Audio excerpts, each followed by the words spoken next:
Now in this video we will discuss about few more examples from MSc Chemistry entrance questions, and we are taking only the inorganic part in this video. So we will discuss these 30 to 35 questions. Let's discuss question number 1. Which of the following has the least de Broglie wavelength? ये हमारे को देखना है कि least de Broglie wavelength किस में होगा. Okay, तो इसका जो फॉर्मूला होता है that is wavelength h upon mv. तो यहाँ हमारे को देखना है कि लीस्ट किस में होनी चाहिए वेवलेंथ. ओके, तो यहाँ पर इलेक्ट्रॉन है, प्रोटॉन है, कार्बन डाइऑक्साइड एंड SO2 है. ठीक है, सल्फर डाइऑक्साइड गैस दी हुई. तो this is the plank constant, वो तो सभी के लिए सेम हो जाएगा. And this is the momentum. And तो यहाँ पर जो लीस्ट डी ब्रोगली वेवलेंथ होगी that will depends upon the mass. तो यहाँ पर सबसे ज्यादा मास किसका होगा? तो ऑब्वियसली इसका इलेक्ट्रॉन और प्रोटॉन का तो होगा नहीं, कार्बन डाइऑक्साइड और SO2 है. तो इन दोनों में से जो मास किसका ज्यादा होगा? SO2 का मास ज्यादा होगा, that is around 64.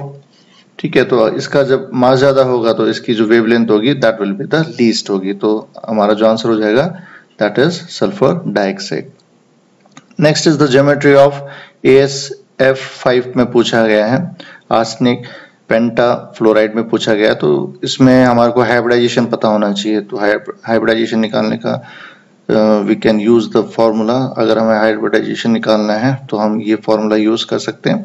That is V plus M minus C plus A upon 2.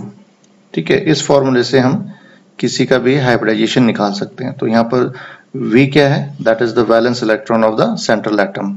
तो यहाँ पर जो सेंट्रल एटम होगा तो V stands for the valence electron of the central atom. M क्या हो जाएगा यहाँ पर? यहाँ पर M क्या हो जाएगा?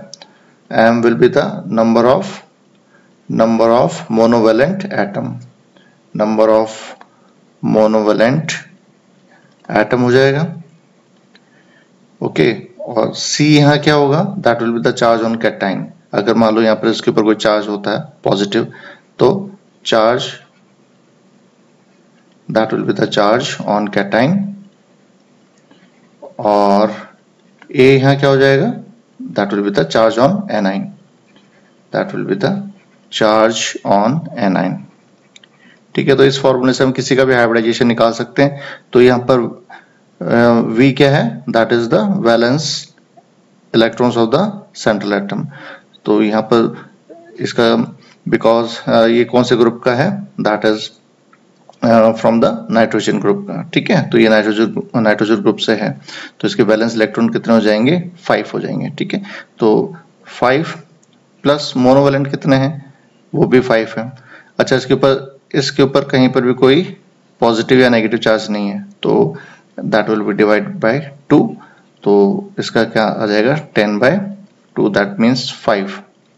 ओके, तो 5 किसका बनेगा हाइब्रिडाइजेशन? वो बनेगा sp3d. 3 + 1 4 एंड 5. तो इसका हाइब्रिडाइजेशन क्या हो जाएगा? That is sp3d. और sp3d का जो स्ट्रक्चर होता है that will be the trigonal bipyramidal. तो आंसर हमारा हो जाएगा third one. Next, the effective nuclear charge at the periphery of chromium atom using Slater rule. ये हमारे को स्लैटर रूल से निकालना है. इसका स्लैटर रूल से इसका इफेक्टिव न्यूक्लियर चार्ज हमारे को इसमें से कैलकुलेट करना है. ठीक है, तो इसका जो फॉर्मूला है वो हम यूज करेंगे. तो हमारे को क्या कहाँ पर पूछा हुआ है? पेरिफेरी पे पूछा हुआ है. ठीक है, क्रोमियम के पेरिफेरी पे. तो सबसे पहले इसका इलेक्ट्रॉनिक कॉन्फ़िगरेशन हम लिख लेते हैं. ओके, तो इलेक्ट्रॉनिक कॉन्फ़िगरेशन क्या हो जाएगा इसका? देखो, क्रोमियम है, क्रोमियम इज 24 हो गया. ओके, तो इसका इलेक्ट्रॉनिक कॉन्फ़िगरेशन हो जाएगा 1s2 2s2 2p6, then 3s2 3p6 and here 3d5 4s1. ठीक है, क्योंकि एक्सेप्शन है तो ये 3d5 और 4s1 हो गया. ओके, तो नाउ इसके लेट्स मेक द ग्रुप्स. तो एक तो ये हो गया इसका 3d वाला 3 वाला ये हो गया, 2 वाले ये हो गया एंड दिस वन। ओके, अब यहाँ पर पेरिफेरी पे पूछा हुआ है, ठीक है, यहाँ पर पेरिफेरी पे पूछा हुआ है तो मतलब ये सारे इलेक्ट्रॉन्स यहाँ पर काउंट होंगे। अगर यहाँ पर पूछता है कि इस इलेक्ट्रॉन से रिलेटेड, तो यहाँ पर जब हम इसको 0 लेके चलते हैं, बट ये पूरे पे पूछ रखा है कि पेरिफेरी पे क्या होगा, ठीक है, तो इसमें सारे ही इलेक्ट्रॉन्स को हमें काउंट करना पड़ेगा, सारे इलेक्ट्रॉन्स को लेना पड़ेगा। ओके, तो अब इसका हम स्लेटर रूल से इसका इफेक्ट न्यूक्लियर चार्ज निकाल लेते हैं, तो वो हो जाएगा दैट विल बी 0.35। वो किसके लिए होगा, इसके लिए। इस पे कितने इलेक्ट्रॉन्स हैं, इसके पास केवल एक इलेक्ट्रॉन है। उसके बाद यहाँ चलेंगे इस वाले ग्रुप में, ये सारे 3 वाला, ठीक है, ये सपोज ये n है तो ये n-1 हो गया और ये n-2 एंड सो ऑन, ठीक है। तो n के लिए क्या होगा, दैट विल बी 0.35। कितने इलेक्ट्रॉन है इसके पास यहाँ पर किले n में, यहाँ पर एक सिंगल इलेक्ट्रॉन, तो हमने इसको मल्टीप्लाई कर दिया बाय 1। ओके, अब हम चलते हैं ये वाला पार्ट n-1। ओके, तो प्लस उसका कितना हो जाएगा, दैट विल बी 0.85। ओके, और उसमें कितने इलेक्ट्रॉन्स है, अब देखो 6 + 5 11 12 एंड 13, देयर आर 13 इलेक्ट्रॉन्स, तो उसको मल्टीप्लाई कर देंगे हम 13 से। और उसके बाद ये बाकी जब होते हैं n-2 वाले, उन सब का हम कितना लेते हैं, 1 लेते हैं। ओके, तो दैट विल बी 1.0 और कितने इलेक्ट्रॉन्स बच गए बाकी, ये सारा आ जाएगा उसके अंदर, तो देयर इज 10 इलेक्ट्रॉन्स। ओके, तो जब हम इसको सॉल्व करेंगे तो ये तो जाएगा 10 और 35.35 है, और इसको जब हम मल्टीप्लाई करेंगे तो इसका आंसर आएगा दैट विल बी 21.4, ठीक है। तो ये 21.4 इसका आया। अब इसका इफेक्टिव न्यूक्लियर चार्ज कितना है, जेड इफेक्टिव कितना आया, वो हम निकाल लेंगे जेड एटॉमिक नंबर से, और ये कितना है हमारा एस की वैल्यू, वो निकाल लेंगे।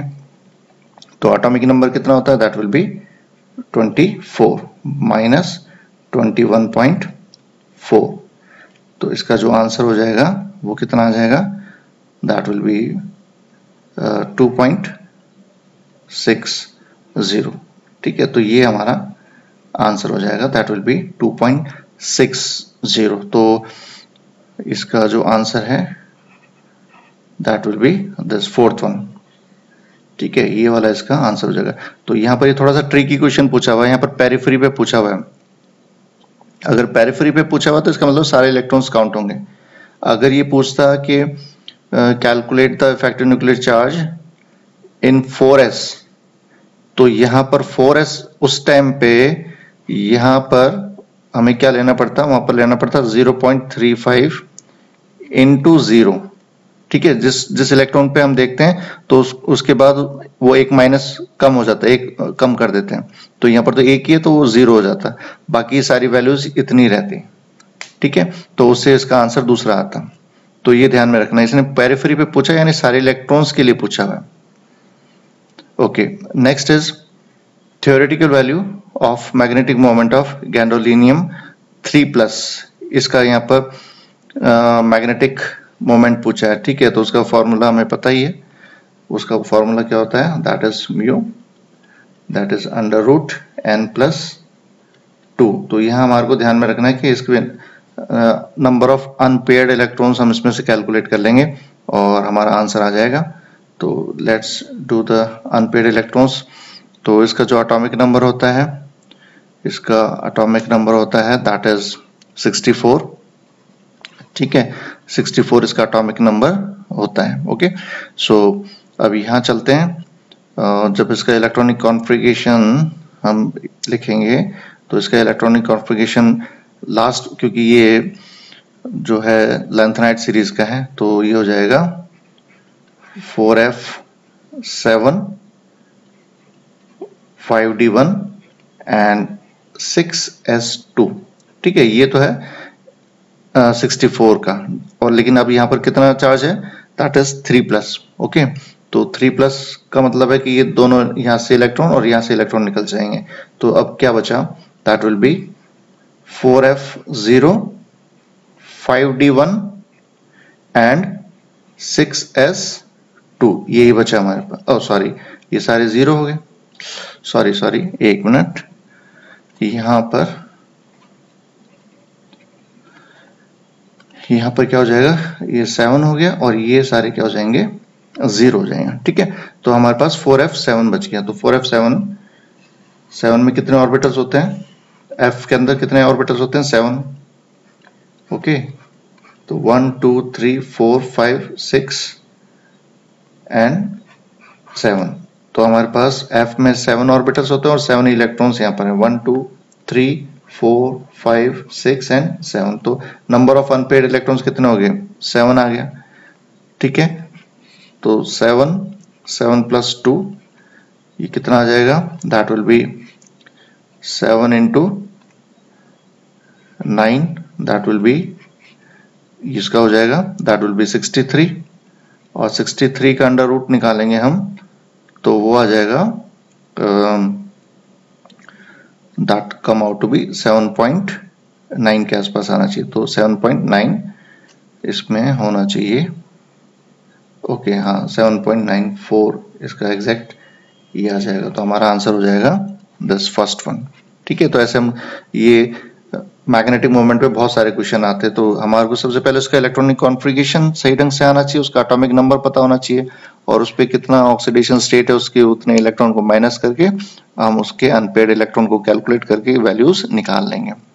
Okay, fifth one, which of the following will not show hydrogen bonding. ठीक है, ये हमने पहले भी डिस्कस किया हुआ है कि हाइड्रोजन बॉन्डिंग कौन कौन शो करता है। वो करता है फ्लोरीन, ऑक्सीजन और नाइट्रोजन। तो यहाँ फ्लोरीन है तो हाइड्रोजन बॉन्डिंग देगा, नाइट्रोजन भी है और यहाँ पर भी ऑक्सीजन है। तो ये फोर्थ वन, ये हाइड्रोजन बॉन्डिंग नहीं देगा। तो आंसर क्या हो जाएगा, that will be the fourth one.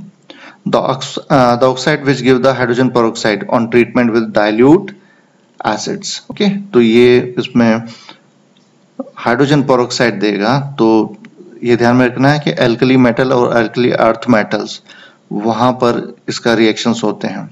ठीक है, तो वो हाइड्रोजन पेरोक्साइड देते हैं विद डाइल्यूट एसिड के साथ। तो यहाँ पर अल्कली अर्थ मेटल और मेटल्स, अल्कली मेटल्स, तो ये नहीं है, ये डी ब्लॉक का है। तो ये है अल्कली मेटल है, ये भी डी ब्लॉक का है और ये भी डी ब्लॉक का। तो हमारा आंसर हो जाएगा दिस वन। ठीक है, नेक्स्ट इनऑर्गेनिक बेंजीन, तो ये है बोराजीन। ठीक है, इसको ये पहले भी हम डिस्कस कर चुके हैं।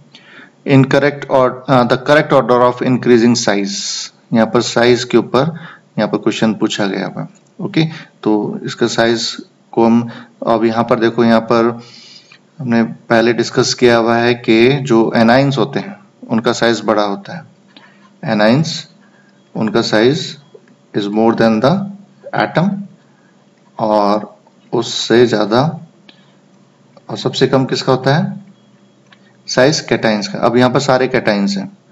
ओके, यहाँ पर सभी क्या है, कैटाइंस हैं। तो यहाँ पर लिथियम है, सोडियम है और ये दिया हुआ है। तो ठीक है, तो इसको हम देखें एक बार। तो लिथियम, उसके नीचे क्या आता है, सोडियम आता है। ओके, तो यहाँ पर होता है। फिर इधर चलते हैं तो बेरिलियम आ जाता है एंड देन बोरोन आ जाता है। अब हमें ये पता है कि down the group size increase होता है। ठीक है, नंबर ऑफ शेल्स बढ़ते हैं, और from left to right size decrease होता है। ठीक है, तो ये दो कॉन्सेप्ट यहाँ पर, एक तो है कि भाई डाउन द ग्रुप हम जब चलते हैं तो साइज क्या होता है, बढ़ता है, क्योंकि नंबर ऑफ शेल्स बढ़ जाते हैं। From left to right size decrease होता है। अब हमारे पास यही चारों यहाँ पर दिए हुए हैं। ओके, तो अब यहाँ पर देखो, तो सबसे यहाँ पर हम डिस्कस करें तो सबसे बड़ा इंक्रीजिंग ऑर्डर हमारे को देखना है। ठीक है, सबसे बड़ा correct order of increasing size, तो सबसे ज्यादा किसका साइज होगा यहाँ पर, इधर तो बढ़ रहा है, इधर तो घट रहा है, नीचे बढ़ रहा है, तो ऑब्वियसली सोडियम का Na+ का। ठीक है, इस पे +1 ही है एक तो।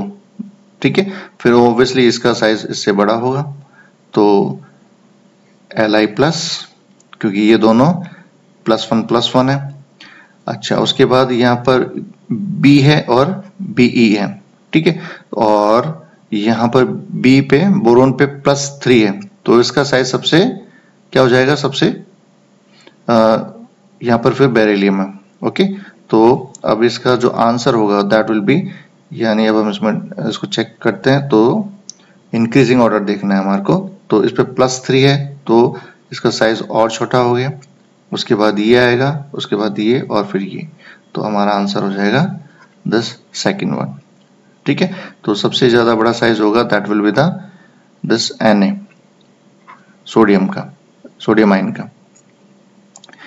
नेक्स्ट है एडिशन ऑफ As। ठीक है, यहाँ पर फिर हमारे को दिया हुआ है आर्सेनिक का दिया हुआ है, in trace amount to pure Ge germanium will result in the formation of. Okay, तो ये फिर सेमीकंडक्टर्स का बनाने का है यहाँ पर। तो यहाँ हमारे को एडिशन ऑफ दिस, तो ये नाइट्रोजन ग्रुप का है। ओके, तो नाइट्रोजन ग्रुप का है तो ये पेंटावलेंट हो गया। ठीक है, ये पेंटावलेंट हो गया। ठीक है, पेंटावलेंट की अगर इम्प्योरिटी करते हैं तो वो कौन से टाइप के बनाते हैं, वो एन टाइप के बनाते हैं, एन टाइप के सेमीकंडक्टर्स बनाते हैं। तो हमारा आंसर हो जाएगा this one, first one. N type के कंडक्टर्स में एक्स्ट्रा क्या हो जाता है, इलेक्ट्रॉन्स, एक्स्ट्रा इलेक्ट्रॉन्स होते हैं जो कि करंट को फ्लो करने के लिए रिस्पॉन्सिबल होते हैं, एक्स्ट्रा इलेक्ट्रॉन्स, क्योंकि ये पेंटावलेंट है तो एक्स्ट्रा इलेक्ट्रॉन्स वहां पर होते हैं। नाउ फ्रियॉन, तो दैट इज द क्लोरोफ्लोरोकार्बन, तो इसका तो आंसर यहाँ पर ये सीधा है, that is CCl2F2, that is the freon means chlorofluorocarbon. Next is the aqueous solution of which of the following has the maximum pH. यहाँ पर पीएच पूछा है, मैक्सिमम किसका होगा वो हमारे को डिसाइड करना है। ओके, तो यहाँ पर सेंट्रल मेटल दिस क्लोरीन है। ठीक है, तो यहाँ पर सबका ऑक्सीडेशन स्टेट निकाल लेते हैं हम पहले। ओके, तो जब हम इसकी ऑक्सीडेशन स्टेट यहाँ निकालेंगे तो यहाँ पर Cl का कितना आएगा, दैट विल बी +1 आएगा। यहाँ पर that will come out to be +3, यहाँ पर आ जाएगा +5 और यहाँ पर आ जाएगा +7। ठीक है, तो यहाँ पूछा है मैक्सिमम पीएच किसका होगा। तो अब यहाँ पर देखो ऑक्सीडेशन स्टेट क्लोरीन की अलग अलग है, तो हायर द ऑक्सीडेशन स्टेट, ये पहले भी हम डिस्कस कर चुके हैं कि जितना ज्यादा ऑक्सीडेशन होगा, ऑक्सीडेशन स्टेट जितनी होगी उतना ही वो एसिडिक होगा। ठीक है, वो उतना ही एसिडिक होगा। तो इसका मतलब सबसे ज्यादा एसिडिक कौन सा हो गया, वो हो गया 4th वन। तो इसका पीएच तो लोवेस्ट हो गया। ओके, क्योंकि ये स्ट्रॉन्गेस्ट एसिड हो गया यहाँ पर। तो अब जिसका मिनिमम ऑक्सीडेशन स्टेट होगा वो लीस्ट एसिडिक होगा, तो उसका पीएच ज्यादा होगा। तो मिनिमम ऑक्सीडेशन स्टेट कहाँ दिखाई दे रहा है हमारे को, ये +1, तो इसका मतलब इसका पीएच वो मैक्सिमम होगा। ठीक है, इसका pH that will B maximum, तो हमारा आंसर हो जाएगा फर्स्ट वन। तो यहाँ पर ऑक्सीडेशन स्टेट से ही हम इनकी एसिडिक वैल्यूज निकाल सकते हैं, कौन सा मैक्सिमम होगा एसिडिक, कौन सा लोएस्ट होगा, या पीएच जो भी पूछा है वो हम निकाल सकते हैं। Next is which one of the following compound will exhibit linkage isomers. ठीक है, लिंकेज आइसोमर्स पूछा गया। लिंकेज आइसोमर्स को आइडेंटिफाई करना, हम उसको चेक कर सकते हैं कि यहाँ लिंकेज नहीं होगा। अब यहाँ पर देखो NO2 दिया हुआ है, तो NO2 और एक तरीके से और जुड़ सकता है, दैट इज ONO। ठीक है, दो साइड से जुड़ सकता है, या तो नाइट्रोजन से सीधा कोबाल्ट है ना, ये कोबाल्ट से सीधा NO2 एज लिगेंड जुड़ सकता है, या फिर कोबाल्ट से ONO टाइप से जुड़ सकता है, बाकी और कोई नहीं जुड़ेगा। ठीक है, NH3 नहीं जुड़ सकता, इथाइलिन डायमाइन नहीं जुड़ सकता। तो लिंकेज कौन सा शो करेगा, that will be the second one. Which oxide of vanadium is the most likely to be basic and ionic? Okay, ये फिर एक कंसेप्ट का क्वेश्चन है। तो यहाँ पर हमारे को देखना है कि सबसे ज्यादा बेसिक कौन सा है और आयनिक कौन सा है। ठीक है, जो ज्यादा बेसिक होगा वही आयनिक आ जाएगा इसमें। चलो अब इसको भी चेक करते हैं। यहाँ पर भी हम क्या निकाल लें, ऑक्सीडेशन स्टेट निकाल लेते हैं। तो यहाँ पर वैनेडियम की कितनी ऑक्सीडेशन स्टेट आ जाएगी, यहाँ पर आ जाएगी +2। ठीक है, यहाँ पर कितनी आ जाएगी, +3 आ जाएगी। ठीक है, देखो यहाँ पर +2 क्यों आई, क्योंकि ऑक्सीजन क्या है, -2। जब इधर जाएगा तो सपोज हम इसको x लेते हैं, ये हम निकालना आपको आना चाहिए। तो x फॉर वेनेडियम और ऑक्सीजन का कितना है, that is -2, that is equals to 0। तो x की वैल्यू क्या आ जाएगी, दैट विल बी +2। ऐसे ही इस पे हो जाएगा, यहाँ पर ऑक्सीजन 3 टाइम्स है। ठीक है, तो ये हो जाएगा 2x -3 टाइम्स है तो कितना हो गया, 6 इक्वल्स टू 0।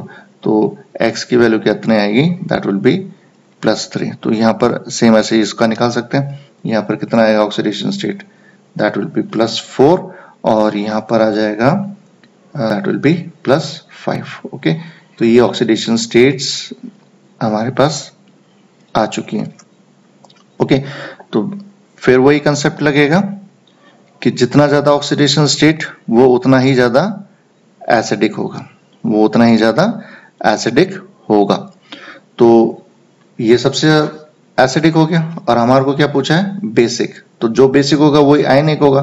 तो बेसिक कौन सा हो गया, जिसकी लोएस्ट ऑक्सीडेशन स्टेट होगा, तो ये वाला आंसर हो जाएगा हमारा। ठीक है, VO जिसका ऑक्सीडेशन स्टेट क्या है +2, तो वो सबसे ज्यादा बेसिक हो गया, क्योंकि स्ट्रॉन्ग तो एसिड तो ये हो गया, तो लोएस्ट एसिडिक तो मोर बेसिक, और जो जितना बेसिक होगा उतना ही वो आयनिक हो जाएगा। तो आंसर हमारा हो जाएगा first one. Next, which of the following complex is non ionisable, ऐसा कौन सा कॉम्प्लेक्स है जो आयनाइज नहीं हो सकता है। तो यहाँ हमारे को कॉम्प्लेक्स बनाना पड़ेगा। तो इसको कॉम्प्लेक्स क्या बनेगा, दैट इज कोबाल्ट। देखो ये ऑक्टाहेड्रल कॉम्प्लेक्स बनने हैं। ओके, ऑक्टाहेड्रल कॉम्प्लेक्स बनने हैं, तो कोबाल्ट ये सारे क्या है, लिगेंड्स दिए हुए हैं सभी की। तो यहाँ पर इसका कॉम्प्लेक्स क्या हो जाएगा, NH3 और 6 है, तो यहाँ पर ये पूरा कॉम्प्लेक्स कंप्लीट हो गया। ओके, बाहर इसकी valencies that will B Cl3। ठीक है, तो जब ये आयनाइज होगा तो ऑब्वियसली आयनाइज हो जाएगा इसके अंदर, इस कॉम्प्लेक्स में, और 3 Cl- आयंस के अंदर। तो ये आयनाइज हो सकता है। जब हम इसको वाटर में डिसॉल्व करेंगे तो ये ब्रेक हो जाएगा और एक कॉम्प्लेक्स ये हो जाएगा, this will be the cation, this will be the cation, और ये उसका हो जाएगा एनायन। तो ये आयनाइज हो जाएगा। अब यहाँ पर चलते हैं सेकंड वन, दूसरा कॉम्प्लेक्स हमारा है। तो अगेन सारे हैं ऑक्टाहेड्रल ही। अब यहाँ पर जो NH3 है, जो लिगेंड दिया हुआ है, वो 5 टाइम्स है। अब ऑक्टाहेड्रल तो 5, और हमारे पास कितने लिगेंड होने चाहिए, 6। तो 5 तो ये हो गया NH3, एक Cl आ जाएगा इसमें, और बाकी कितने Cl बच गए बाहर, दैट विल बी Cl2। तो ये भी आयनाइज हो जाएगा इस कॉम्प्लेक्स में, और Cl2 यानी Cl-2 हमारे पास बाहर आ जाएंगे। ओके, अब यहाँ पर फिर इसका कॉम्प्लेक्स बनाते हैं। यहाँ पर NH3 लिगेंड्स कितने हैं, 4 हैं। ओके, तो ऑक्टाहेड्रल कॉम्प्लेक्स है, तो 2 Cl यहाँ अंदर आ जाएंगे और एक Cl बाहर चला जाएगा, तो ये भी आयनाइज हो जाएगा। अब इस वाले में देखें तो यहाँ पर कोबाल्ट है और यहाँ पर NH3 कितने हैं, 3 हैं, और बिकॉज इट इज ऑक्टाहेड्रल तो 3 है, तो 3 लिगेंड्स और दैट विल बी Cl3। अब यहाँ कुछ बाहर नहीं है। ठीक है, तो ये आयनाइज नहीं होगा, ये आयनाइज नहीं होगा, तो आंसर हो जाएगा हमारा fourth one. Next, effective atomic number निकालना, हमारे को En वैल्यू निकालनी है Fe2+ की इस कॉम्प्लेक्स के अंदर। ठीक है, तो इसकी वैल्यूज हमारे को चेकआउट करनी है। तो यहाँ पर तो देखो, यहाँ पर एक तो इजी दे रखा है कि भाई सीधा ही हमारे को Fe2+ दे रखा है। अगर ये कॉम्प्लेक्स दे के पूछता तो थोड़ा हमारे को फिर पहले इस पे आयरन के ऊपर चार्ज निकालना पड़ता है कि कितना है। ठीक है, लेकिन अभी हमारे को ये इजी वे में दे रखा है। तो आयरन है। ओके, तो आयरन का एटॉमिक नंबर हमें पहले दैट विल बी 26।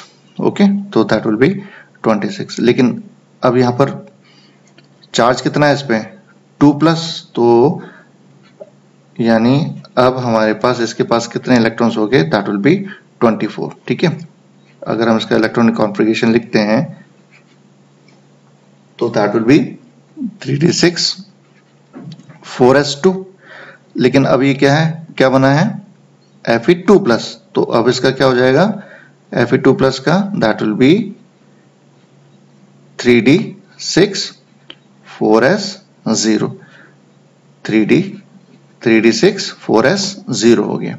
ओके, तो अब हमारे को इसमें इफेक्टिव न्यूक्लियर चार्ज निकालना है। तो इफेक्टिव न्यूक्लियर चार्ज हम कैसे कैलकुलेट करेंगे? कितने नंबर ऑफ इलेक्ट्रॉन्स कितने हो गए अब हमारे पास? इसके पास ओनली 24।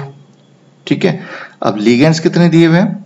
6, और Cn का कितना होता है? -1 होता है। ठीक है, तो यहाँ पर इसको हम उसमें जोड़ लेंगे।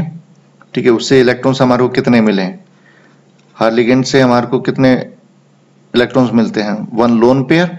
तो Cn से हमारे को 1 लोन पेयर मिला, और हमारे पास Cn कितने हैं? 6 हैं। ठीक है, तो 6 हैं, तो 6 into that will be 2, क्योंकि हर लिगेंड से we get 2 electrons, 1 lone pair. तो कितने लिगेंड हैं? 6, तो 6 into 2, तो क्या हो जाएगा? that will be यानी 24 plus 12, that will be 36। तो इसका इफेक्टिव न्यूक्लियर चार्ज या effective atomic number that's come out to be 36,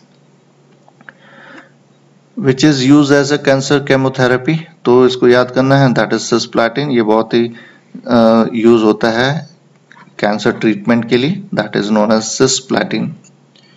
next चलते हैं, विच पेयरिंग इज रॉन्ग। यहां हमारे को देखना है कि कौन सा रॉन्ग है। ओके, तो ये हमारे पास 4 डिफरेंट कॉम्प्लेक्स दिए हुए हैं, और इसमें से हमारे को आइडेंटिफाई करना है कि कौन सा रॉन्ग है। ओके, चलो अब यहाँ से फर्स्ट वन लेते हैं। अच्छा, यहाँ पर पूरा देखो कॉम्प्लेक्स दिया हुआ है, हमारे को एक कॉम्प्लेक्स दिया हुआ है। ठीक है, तो यहाँ सबसे पहले देखो यहाँ पर Fe पे चार्ज क्या है वो चेक करें। तो Fe पे +2 आएगा, क्योंकि ये क्या है? This is neutral. तो इस पे कितना चार्ज है बाहर? That will B 2+। तो ये तो न्यूट्रल हो गया, तो ये 0 हो गया, तो Fe पे सीधा +2 हो गया। ओके, +2 का मतलब है कि हमारे पास इसका जो कॉन्फ़िगरेशन होगा वो क्या हो जाएगा? अब 3d6 4s0। ओके, अच्छा, अब यहाँ पर एक चीज और देखना है कि इसकी स्प्लिटिंग देखनी है d ऑर्बिटल्स की, वो जरूरी है, उसी से हमारे को उसको पता लगेगा कि आंसर। तो बिकॉज इट इज ऑक्टाहेड्रल, तो स्प्लिटिंग कुछ इस तरीके से हो जाएगी, that will B T2G and that will B EG। ठीक है, नाउ अब यहां सबसे जो इंपॉर्टेंट रोल है वो इसका है H2O का। तो H2O is a week ligand. Week ligand होगा तो हाई स्पिन कॉम्प्लेक्स बनने, ठीक है ना। जब वीक लिगेंड है तो हाई स्पिन कॉम्प्लेक्स बनने। अब हमारे पास नंबर ऑफ इलेक्ट्रॉन्स कितने हैं भाई? D के अंदर 6, तो कैसे बनेंगे? 1 2 एंड 3। ठीक है, वीक है तो यहाँ पर भी इलेक्ट्रॉन चला जाएगा, क्योंकि इन दोनों का जब एनर्जी डिफरेंस क्या हो जाएगा? वो लो हो जाएगा, क्योंकि हमारे पास H2 है, वो वीक लिगेंड है। तो 3 4 5 एंड 6, तो इसके पास नंबर ऑफ अनपेयर्ड इलेक्ट्रॉन्स हो गए 4 हो गए। ठीक है, 4 अनपेयर्ड इलेक्ट्रॉन्स हैं, इसके पास कितने निकल के आए? 4 अनपेयर्ड इलेक्ट्रॉन्स। तो अगर 4 अनपेयर्ड इलेक्ट्रॉन है तो पैरामैग्नेट होगा, तो ये तो सही है। अब चलते हैं नेक्स्ट वन, सेम ऐसे ही हम सबका पता करेंगे। यहाँ पर Fe, यहाँ देखो, अब यहाँ पर हमारे को पहले इस पे Fe पे चार्ज निकालना पड़ेगा। ठीक है, Fe पे चार्ज निकालना पड़ेगा, तो x, हम इसको x रख लेते हैं। ओके, यहाँ पर ये हो जाएगा -6 और इक्वल्स टू -4। जब इसको सॉल्व करेंगे तो कितना आएगा? x come out to be +2। तो यानी अगेन ये भी Fe +2 ही है, तो सेम इलेक्ट्रॉनिक कॉन्फ़िगरेशन होगा। लेकिन अब यहाँ जो लिगेंड है दैट इज स्ट्रॉन्ग, तो अब यहाँ जो कॉम्प्लेक्स बनेगा that will be the low spin complex. तो उसका जो इलेक्ट्रॉन्स का फिलिंग होगा वो कुछ इस तरीके से हो जाएगा। ठीक है, स्प्लिटिंग तो वही होनी है, 3 नीचे और 2 ऊपर जाएंगे, that will B T2G and EG। अब हमारे पास वही 6 इलेक्ट्रॉन्स हैं यहाँ पर, लेकिन ये हाई लो स्पिन कॉम्प्लेक्स है, क्योंकि Cn क्या है? स्ट्रॉन्ग लिगेंड है, तो energy gap between T2G and EG that will B high.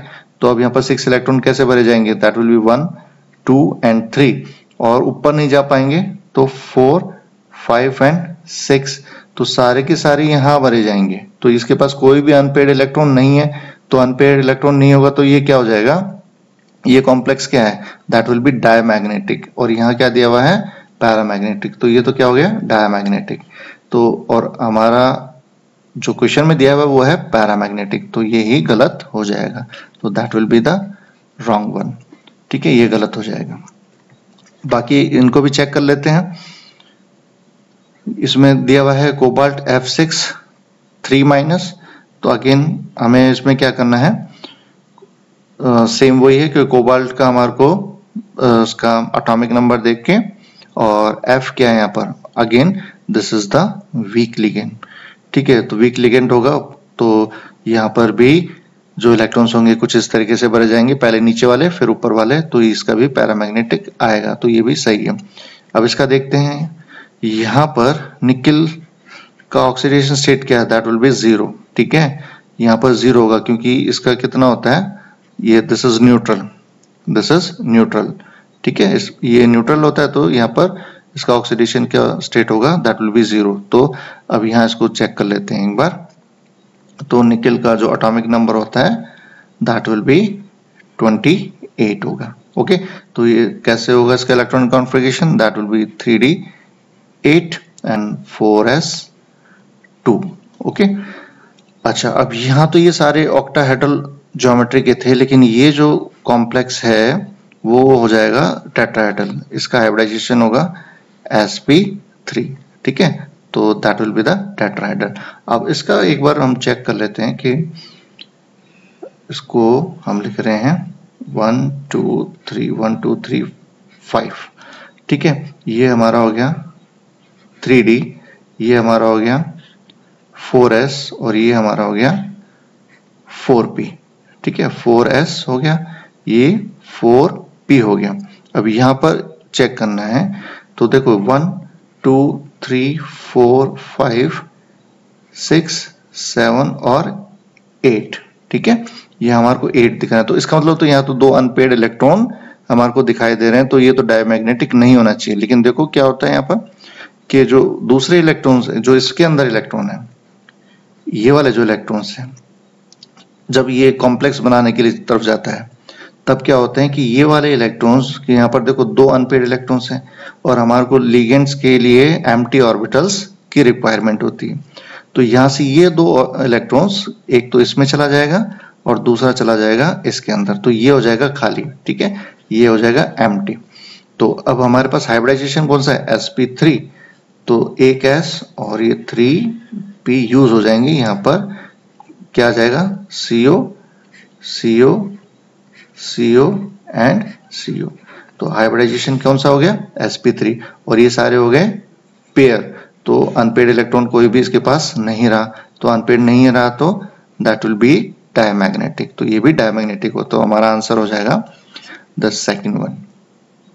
Next चलते हैं, formula of the pitch blend, तो ये याद रखना है, pitch blend is this UO2। ठीक है, uranium dioxide, that will be the pitch blend. Now, which one of the following is the best method of preparation of acetophenone? तो ये organic का बीच में आ गया है, कोई नहीं, इसको भी हम सॉल्व करते हैं। तो ये ऑर्गेनिक केमिस्ट्री का है, तो एसिटोफिनॉन बनाना है हमारे को। Formula of acetophenone that will be C+O CH3, this is the acetophenone. तो best method for the preparation of acetophenone हमारे को चेक करना है, तो यहाँ पर ये है,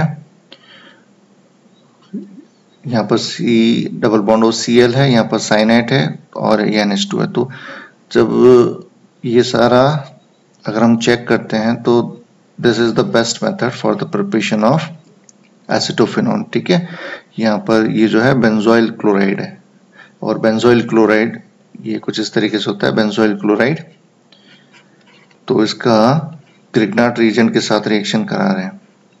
हमारे को केवल जो Cl है ये जो Cl है उसको रिप्लेस करना है बाय CH3, तो CH3 हमारे को कहां से मिल रहा है, वो ग्रिग्नार्ड रीजन से मिल रहा है। Next question, dilute HCl is used to separate the following radicals। तो एग्जाम्स के लिए ये चीजें भी याद रखना है कि जो बेसिक रेडिकल्स हैं उसके ग्रुप फर्स्ट, सेकंड, थर्ड, वो सभी के याद रखने होते हैं और उनको किससे सेपरेट किया जाता है वो भी याद रखने चाहिए। तो यहाँ पर दिया हुआ है कि भाई डाइल्यूट HCl है, तो ये कौन सा ग्रुप के एलिमेंट्स को कौन से ग्रुप के रेडिकल्स को निकालने के लिए हेल्पफुल होगा। ठीक है, तो यहाँ हम इसको चेक कर, यहाँ पर देखो चारों अलग अलग दिए हुए हैं। ओके, तो ये याद रखना पड़ेगा। तो ये ग्रुप फर्स्ट का होता है, डाइल्यूट HCl किसके लिए होता है, वो रिक्वायरमेंट होती है उसके लिए ग्रुप फर्स्ट के लिए। ठीक है, फिर जैसे ग्रुप सेकंड में क्या जाता है, ग्रुप सेकंड के लिए हमारे को H2S gas plus dilute HCl चाहिए। ठीक है, ग्रुप सेकंड के लिए हमारे को क्या चाहिए होता है कि H2S गैस के साथ फिर डाइल्यूट HCl चाहिए होता है, लेकिन यहाँ सीधा केवल पूछा है डाइल्यूट HCl के साथ। ठीक है, तो उसका जो आंसर होता है वो ये होगा Ag+। ठीक है, तो ये ग्रुप फर्स्ट का बेसिक रेडिकल है। उसके साथ और कौन कौन से होते हैं, वो होता है Hg2+ होता है ग्रुप फर्स्ट का, और लेड। तो ये सारे ग्रुप फर्स्ट के होते हैं। तो यहाँ पर हमारे को केवल एक ही देखना है, तो आंसर हो जाएगा हमारा first one. Wilson disease is caused by the excess of, that will be the copper. Copper की एक्सेस हो जाए अगर बॉडी के अंदर तो उसको हम क्या कहते हैं, that is known as Wilson disease, that is due to excess of copper. तो ये याद रखना है। Now in the compound Fe4 complex है, कोऑर्डिनेशन कॉम्प्लेक्स है, फिर FeCN6, the respective oxidation states of Fe। तो हमारे को ऑक्सीडेशन स्टेट निकालनी है इसकी और इन दोनों की। ओके, तो यहाँ तो कुछ कॉम्प्लेक्स में मुझे गड़बड़ नजर आ रही है, थोड़ा सा शायद मिस प्रिंटिंग है इसके अंदर, क्योंकि ये ऐसा कॉम्प्लेक्स ये जो कॉम्प्लेक्स होगा वो कुछ वो इस तरीके से होना चाहिए, शायद मिस प्रिंटिंग है ये। Fe4 दैट इज Fe, और यहाँ तक तो ठीक है, CN6। ठीक है, यहाँ तक तो ठीक है, लेकिन यहाँ पर 3 आना चाहिए। ये पूरा जब ही कॉम्प्लेक्स कंप्लीट होगा जब यहाँ पर 3 होगा, क्योंकि 3 टाइम्स आएगा, ये कॉम्प्लेक्स होना चाहिए, इसी का हम निकाल सकते हैं। ठीक है, ये मिस प्रिंटिंग है इसके अंदर। ठीक है, प्रिंटिंग मिस्टेक है इसके अंदर, तो इसका निकलेगा, उसका नहीं निकल सकता, तो यहाँ इसको हम निकालते हैं। ठीक है, तो चलो अब यहाँ पर इसको कैसे निकालेंगे, तो हमारे को Fe 2 जगह हैं, तो दोनों का ऑक्सीडेशन स्टेट निकालना है। उसको कैसे निकालते हैं, लेट्स चेक आउट। ठीक है, तो हमारे पास ये जो कॉम्प्लेक्स है, तो यहाँ देखो Fe4 है और इसमें Fe ये यहाँ पर बाहर 3 है। ठीक है, यहाँ 4 है और यहाँ पर ये 3 है, तो इसका मतलब हम कुछ इस तरीके से इसको लिख लेते हैं पहले, कि ये हो गया Fe एक तरफ और दूसरा Fe इस तरफ। ठीक है, यहाँ हमने इसको दोनों को ऐसे ऐसे अलग अलग लिख लिया। तो यहाँ पर Fe, यहाँ पर देखो यहाँ पर 3 है ना, तो इनका जो वैलेंसी, इसको मैं पूरा कॉम्प्लेक्स एक बार लिख लेता हूँ, Fe, क्योंकि पूरे कॉम्प्लेक्स का है ऑब्वियसली, तो FeCN6 और यहाँ 4 है तो ये -4 है। ओके, तो अभी यहाँ पर ये 3 है तो ये +3 होगा। ओके, ये करना है। तो यहाँ पर देखो वैलेंसीज एक्सचेंज हो रही है कुछ इस तरीके से। ओके, तो यहाँ जैसे ये 3 है और यहाँ पर ये 4 है। ओके, तो यहाँ पर कुछ वैलेंसीज कुछ इस तरीके से एक्सचेंज हुई है। चलो अब यहाँ पर हम देख लेते हैं, तो यहाँ तो सीधा ही दिख गया कि प्लस यहाँ पर जो है Fe ये वाला फर्स्ट वन है, इसका ऑक्सीडेशन स्टेट क्या आ गया, that will be the +3। Okay, और यहाँ हम उसका निकाल लेंगे, तो ये हो जाएगा that will B X plus यहाँ पर 6 है और Cn का चार्ज होता है -1, दैट इज इक्वल्स टू -4। तो X -6 equals to -4, that X come out to be +2, X come out to be +2। तो इस वाले का ऑक्सीडेशन स्टेट हो जाएगा ओके, तो अब हम आंसर चेक कर लेते हैं। पहले का 3 और दूसरे का 2, तो पहले का 3 एंड तो ये हमारा आंसर हो जाएगा third one, this will be the answer. ठीक है, तो यहाँ पर कॉम्प्लेक्स यहाँ पर 3 आना चाहिए। Okay, next is in vitro reaction of excess of O2 with free heme B in aqueous medium and product is, तो इसको याद रखना है कि इन विट्रो में उसको हम कहते हैं हेमाटिन। ठीक है, उसको हम कहते हैं haematin. Next, the main reason for the large number of oxidation state exhibit by the actinoids then the corresponding lanthanoid is। चलो इसको देखते हैं कि एक्टिनॉइड्स का ऑक्सीडेशन स्टेट्स ज्यादा क्यों होते हैं as compare to the lanthanoids. तो फर्स्ट है more energy difference between 5f and 6d orbitals than between 4f and 5d। तो अगर एनर्जी ज्यादा होगी तो ज्यादा ऑक्सीडेशन स्टेट नहीं आ सकता है, तो ये तो रॉन्ग हो गया। lesser energy difference between 5f and 6d orbital than 4f and 5d orbitals, तो यही इसका आंसर होगा, लेस एनर्जी डिफरेंस होता है। ठीक है, क्या होता है कि इन एक्टिनॉइड्स में बोथ 4f और 5d ऑर्बिटल्स प्रेजेंट होते हैं। ठीक है, किसमें? एक्टिनॉइड्स के अंदर। उसमें क्या होते हैं, दोनों क्या प्रेजेंट होते हैं, 4f और 5f ऑर्बिटल्स दोनों ही इसके अंदर प्रेजेंट होते हैं। और ये जो ऑर्बिटल्स होते हैं इनकी जो शील्डिंग होती है, ठीक है, जो इनका जो शील्डिंग होता है न्यूक्लियर चार्ज को, वो बहुत ही पुअर होता है, दैट इज पुअर। ठीक है, वो वेरी पुअर होता है इनका शील्डिंग इफेक्ट। और एक्टिनॉइड्स में दोनों ही हो गए, 4f भी है और 5f भी है, और इनका जो शील्डिंग इफेक्ट है that is very poor to shield the nuclear charge. So उससे क्या होगा, जो एनर्जी डिफरेंस है बिटवीन 5f और उसके बाद कौन सा आता है, 6d। ठीक है, 5f और 6d, उनका जो डिफरेंस होगा एनर्जी डिफरेंस, वो क्या हो जाता है, कम हो जाता है। तो इसकी वजह से इसका जो ऑक्सीडेशन स्टेट होते हैं वो ज्यादा होते हैं। ठीक है, जबकि लेंथेनाइड्स में क्या होता है, उस लेंथेनाइड्स में केवल 4f ऑर्बिटल्स ही होते हैं, उसमें केवल 4f ऑर्बिटल्स ही होते हैं। तो यहाँ जो मेन होगा that will be the lesser energy difference between the 5f and 6d orbitals, क्योंकि इनकी जो शील्डिंग है वो पुअर होती है। ओके, नेक्स्ट,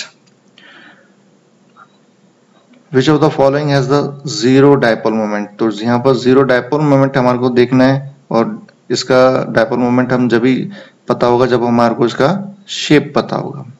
ठीक है, तो शेप पता हमारे को इसको करना होगा, जैसे कि हम इसकी डायपोल मोमेंट को, तो ये तो लीनियर हो गया। ठीक है, तो यहाँ हमारे को आंसर निकालना है, देखना है कि जीरो किसका है, तो लीनियर है और दोनों की इलेक्ट्रोनेगेटिविटी डिफरेंस अलग अलग हो गया, तो जो डायपोल मोमेंट है that is not equals to zero. ये तो जीरो नहीं हो सकता, ये जीरो नहीं होगा। ओके, अब हम पर चलते हैं PCl3। ओके, तो PCl3 का जो स्ट्रक्चर होगा वो कुछ इस तरीके से होता है, यहाँ पर और यहाँ एक लोन पेयर होता है। ठीक है, तो एक लोन पेयर होगा Cl, Cl और Cl, इसका स्ट्रक्चर कुछ इस तरह, तो यहाँ पर एक लोन पेयर हो गया। ठीक है, तो यहाँ क्लोरीन है। ठीक है, तो इनका क्लोराइड है, तो इनकी इलेक्ट्रोनेगेटिविटी अलग है, और यहाँ ये अपनी तरफ अलग से खींचेगा, तो इसका भी जीरो नहीं होगा। तो यहाँ पर भी डायपोल मोमेंट वो नॉट इक्वल्स टू जीरो, क्योंकि एग्जैक्टली जो कैंसिल आउट वो नहीं होगा मैं इसका जो डायपोल मोमेंट है, तो यहाँ पर भी जीरो पॉसिबल नहीं है। ठीक है, अब चलते हैं नेक्स्ट वन, यहाँ देखते हैं हम SiF4 में। यहाँ देखते हैं SiF4 के अंदर, तो SiF4 के अंदर हाइब्रिडाइजेशन होता है sp3। ओके, तो sp3 है और ये इसका टेट्राहेड्रल स्ट्रक्चर कुछ इस तरीके से होता है। तो ये F, या F और F, तो यहाँ सभी तरफ से प्रॉपरली जो फ्लोरीन है वो, बिकॉज इलेक्ट्रोनेगेटिविटी सेम हो गई, तो प्रॉपरली चारों तरफ से यहाँ से इलेक्ट्रॉन की डेंसिटी खींचेगी। ठीक है, तो डायपोल मोमेंट इसका आएगा that will come out to be zero, तो इसका डायपोल मोमेंट जीरो आएगा, तो आंसर हो जाएगा यहाँ पर थर्ड। तो यहाँ पर देख लो यहाँ पर फ्लोरीन है और बाकी क्लोरीन है, तो इलेक्ट्रोनेगेटिव डिफरेंस है दोनों में, फ्लोरीन और क्लोरीन में, तो इसका भी कुछ ना कुछ डायपोल मोमेंट आएगा, तो इसका भी dipole moment not equals to 0, तो एक यही बचता है जिसका dipole moment that's come out to be 0। The correct order of ionic radii, तो यहाँ पर हमारे को जो दिए हुए हैं वो लैंथेनाइट सीरीज का दिया हुआ है, ठीक है।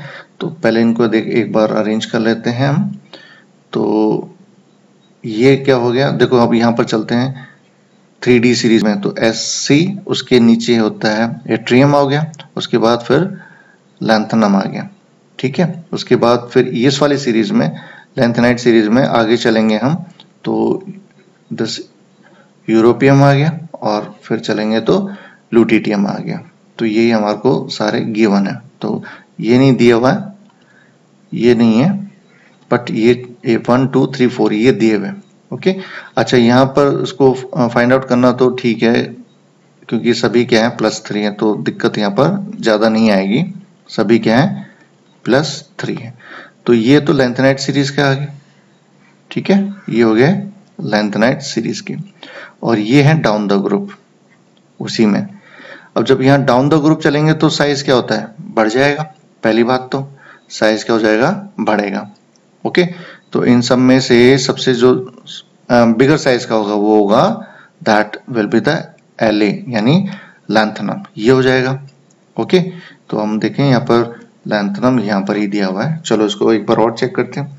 अच्छा, अब इधर चलेंगे हम, तो यहाँ लैंथेनाइट कॉन्ट्रैक्शन हो गया, लैंथेनाइट कॉन्ट्रैक्शन से साइज क्या होगा, यहाँ पर क्या हो जाता है, लैंथेनाइट कॉन्ट्रैक्शन हो रहा है, ठीक है। लैंथेनाइट कॉन्ट्रैक्शन से क्या होगा, that will decrease in size, उससे क्या होगा, साइज डिक्रीज हो रहा है। तो सबसे छोटा कौन सा हो गया इसमें, दैट विल बी द लुटिटियम। तो सबसे स्मॉल साइज किसकी हो जाएगी, वो हो जाएगी इसकी हो जाएगी।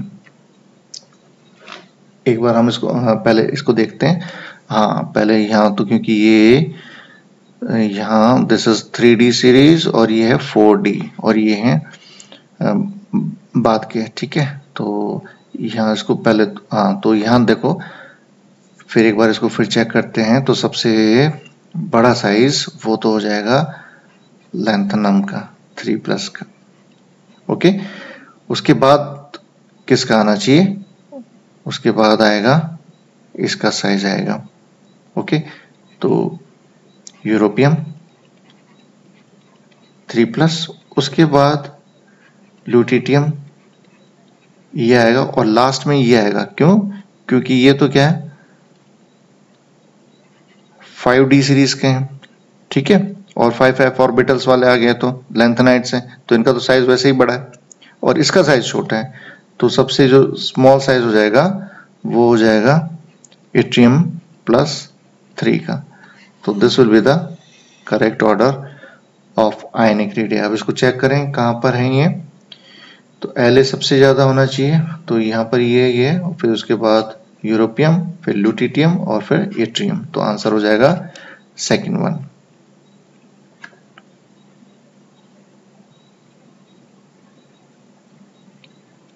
Next is AgCl is soluble in ammonia due to formation of a complex बनाता है भाई, ठीक है, कॉम्प्लेक्स बनता है। तो और इसमें जो कॉम्प्लेक्स बनेगा, तो ये कॉम्प्लेक्स नहीं है, ये कॉम्प्लेक्स है, यही इसका आंसर है, ये नहीं है और ये ऐसा नहीं बनता है, तो this will be the answer, क्योंकि ये कॉम्प्लेक्स बनता है, ओके। तो इसका ये जो है that is diamine silver chloride, ये formation of this complex. Hydrogen directly combines with, okay, तो ये गोल्ड है, कॉपर है, निकेल है और कैल्शियम है। तो हाइड्रोजन इनके साथ कभी कंबाइन नहीं होता है डायरेक्टली, ठीक है, आपने सुना होगा कैल्शियम कार्बाइड, ठीक है, और कैल्शियम हाइड्राइड्स, ठीक है। तो एल्कलाइन मेटल्स और एल्कलाइन अर्थ मेटल्स वो ही हाइड्रोजन से डायरेक्टली कंबाइन हो सकते हैं, तो हमारा आंसर हो जाएगा कैल्शियम। तो कैल्शियम हाइड्राइड्स बनते हैं जबकि ये हाइड्राइड्स नहीं बनते हैं, तो इसका आंसर हो जाएगा calcium. Which is use in filling the cavities in teeths, तो उसके लिए हम सिल्वर अमलगम यूज करते हैं, उसके लिए हम सिल्वर अमलगम यूज करते हैं, तो answer that will be the second one. Mg2 plus is prepared in photosynthesis by chlorophyll because it has a strong spin orbital, weak spin, it is a heavy metal, it binds strongly with chlorophyll. ठीक है, तो यहाँ इसका जो answer possible हो सकता है Mg2 plus is prepared in photosynthesis by chlorophyll. तो क्लोरोफिल के अंदर तो ऑलरेडी ही मैग्नीशियम 2 प्लस रहता है, तो इज प्रिपेयर्ड, तो वहां तो बन तो नहीं सकता फोटोसिंथेसिस में, बिकॉज क्लोरोफिल में तो ऑलरेडी मैग्नीशियम रहता है। तो यहाँ पर इसका आंसर मैं प्रेडिक्ट नहीं कर पाऊंगा। ठीक है, फिर भी अगर किसी को इसका आंसर पता चला है तो मुझे कमेंट बॉक्स में जरूर इसका डालें, क्योंकि ये मुझे समझ में नहीं आ रहा है इसका। तो इसको स्किप करते हैं 30th क्वेश्चन को, आगे चलते हैं। In the synthesis of Grignard reagent, again organic का आ गया ये बीच में।